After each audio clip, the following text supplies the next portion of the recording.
Bom, o Supremo Tribunal Federal decidiu ampliar o foro privilegiado para políticos investigados na Corte. O Supremo deve continuar conduzindo as investigações de autoridades, mesmo depois que elas deixem as suas funções, em que teriam supostamente cometido crime.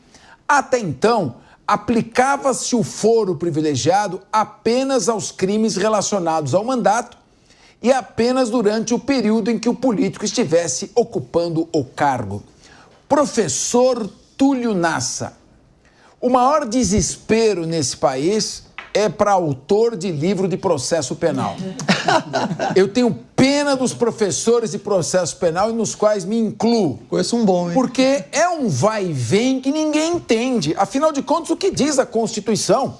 Porque, em primeiro lugar, o foro privilegiado, ele se mantinha mesmo após o término da função.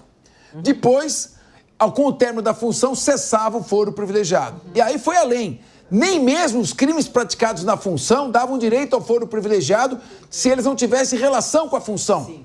E agora, de repente, o Supremo muda tudo de novo e o foro privilegiado se estende mesmo após o exercício da função. Eu pergunto o seguinte, Túlio, nós imagine aquele que é leigo em ciências jurídicas.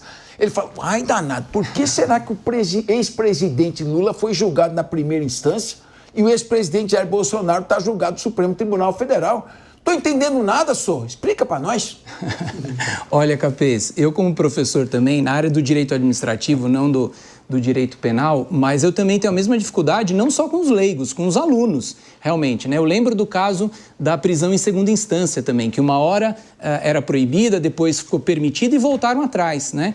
Então, isso revela aí um quadro grande de insegurança jurídica. Isso é ruim para a comunidade jurídica, é ruim para a confiança internacional, é ruim para os investimentos, é ruim para uma série de coisas. Mas, falando especificamente do foro privilegiado, o cidadão precisa entender o seguinte: o que está na raiz do foro privilegiado? Por que existe o foro privilegiado? O foro privilegiado é uma prerrogativa excepcional para que um exercente de um mandato público não venha a sofrer as intempéries da política de cada comunidade regional, comunidade local, que possa sofrer aí uma pressão grande e não ter o exercício pleno do seu mandato, com independência, com autonomia. Então, o foro privilegiado, ele é uma exceção à regra.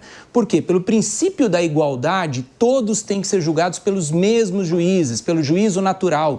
A regra tem que valer para todos. Quando que se excepciona a regra? Se excepciona quando, pela posição daquele mandatário, ele precisa, ele necessita, ele tem o dever de exercer o seu mandato e, por isso, lhe é conferida uma prerrogativa excepcional.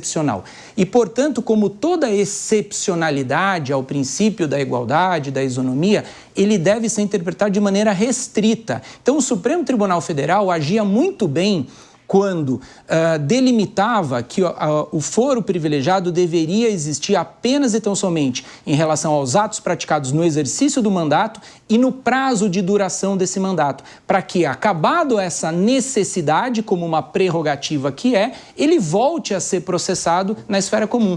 E tem uma outra consequência também dessa decisão que ela é nefasta processualmente falando. Qual é? O Supremo Tribunal Federal vai ficar abarrotado de julgamentos de casos isolados. Não é o papel do Supremo Tribunal Federal julgar casos isolados, salvo raríssimas exceções, né? Nós já convivemos com o Supremo Tribunal Federal abarrotado de processos, com uma penca de recursos, fazenda pública, bancos, empresas de telefonia assolam o Supremo Tribunal Federal com processos, e agora nós teremos também casos penais isolados, porque essa prerrogativa ela vai ser eterna, né? Não me parece nem processualmente normal. Processualmente, o processo tem que ser julgado por um juiz de primeira instância. E, por fim, um último argumento ainda importante é o seguinte: o juiz de primeira instância é um juiz de carreira. Então, a pressão política ali para o juiz de primeira instância é menor, ao contrário do que você imagina, né? Para evitar a pressão, porque o argumento era esse: vamos devolver, vamos manter no Supremo Tribunal Federal para evitar manobras políticas de pressão. O juiz de primeira instância é um juiz de carreira, então ele tem menos pressão política do que juízes das cortes que são indicados, né? Então, são os aspectos que eu acredito negativos dessa alteração de jurisprudência nesse momento. Muito bem. Sérgio Zagarino. Bom, foro privilegiado. Nós falamos como se fosse algo positivo, algo bom. E não é. Você não tem nenhum lugar do mundo que você concede foro privilegiado para um julgamento privilegiado para determinada pessoa. Nós brigamos tanto para fazer com que as pessoas elas sejam iguais, e aí, na primeira oportunidade que o legislador prevê para poder ser diferente, ele já inclui. Não. Foro privilegiado deveria ser exceção da exceção da exceção. Nós tínhamos que contar nos dedos quantas pessoas no Brasil deveriam ter foro privilegiado. Talvez o presidente da República, o presidente da Câmara, o presidente do Senado. Eu não sei. Talvez. E olhe lá. Por que eles têm que ter esse foro privilegiado? Não faz o menor sentido. O Brasil, com essa ideia de foro privilegiado, faz acontecer o que a gente está vendo há muitos anos. E agora, a decisão do Supremo, ela piora o cenário. Mais uma vez, o Supremo acaba interferindo no dia a dia da nossa vida democrática. O Supremo, que defende tanto a democracia, quando ele faz esse tipo de decisão, ele acaba interferindo. Por quê? A partir do momento que você possibilita a extensão desse foro privilegiado para políticos após o término do mandato, provavelmente, pela experiência prática que eu tenho, você irá contribuir para que ocorra a chamada prescrição. Então, já é difícil você conseguir uma investigação completa, uma oferta de uma denúncia, uma aceitação, depois o julgamento. Isso tudo, nas instâncias superiores, acabam demorando muito mais do que nas instâncias primárias, na ordinária, na base. E isso vai fazer com que mais crimes cometidos por pessoas que são beneficiárias do foro privilegiado acabem sendo beneficiadas com prescrições desses crimes. Eu discordo veementemente. Rodolfo Maris, você sabe que tem uma súmula do Supremo Tribunal Federal, que é a súmula 394? Súmula quando há um entendimento, quando os julgamentos são muito repetidos no determinado sentido. Eu sei que você sabe, mas o nosso telespectador tem alguns que são leigos em ciências jurídicas. Hoje em dia acho que o pessoal entende mais de direito que de futebol. Mas a súmula 394 é a consolidação de um entendimento repetido dos tribunais. A súmula 394 do Supremo Tribunal Federal diz o seguinte: cometido o crime durante o exercício funcional, prevalece o foro privilegiado, mesmo que o inquérito ou a ação comecem depois do término da função. Então, o foro continua. Sabe de quando essa súmula? De quando, Capês? Ela é de 3 de abril de 64, 3 dias após, uns dizem o golpe de 64, outros dizem a Revolução de 64. Mas é uma súmula que tem um viés, pelo menos, que não é um cenário de penumbra autoritária. Esta súmula foi cassada em 1999. O Supremo não tem sentido. Cessada a função, cessa o foro privilegiado. Claro. E o Supremo depois foi e voltou várias vezes. Eu lembro até uma clássica decisão, uma fala do ministro Barroso, dizendo o seguinte: tem gente até que quer ser nomeado para pegar um cargo para fugir ao foro de primeira instância.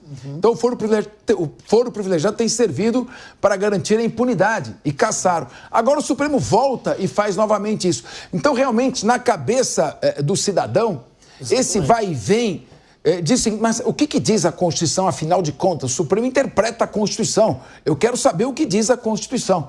E a gente fica sem saber. Exatamente, Capês. Será que é aquilo que a gente aprendeu na faculdade, que jurisdição é a atividade pela qual o juiz aplica a vontade da lei ao caso concreto? Ou será que a lei não tem vontade? A vontade que se aplica é do próprio juiz? Você usou uma palavra que a gente vira e mexe está discutindo sobre essa impunidade. Trazer um caso para a mesa aqui, que é o caso da Flor de Lis, que cometeu aquele crime, supostamente, né, ela está presa por isso, cometeu aquele crime contra o marido dela, e ela tinha foro privilegiado, ela não poderia ser presa. E aquilo mexeu com o cenário brasileiro, porque foi uma das primeiras vezes para um crime tão bárbaro que o foro privilegiado foi usado.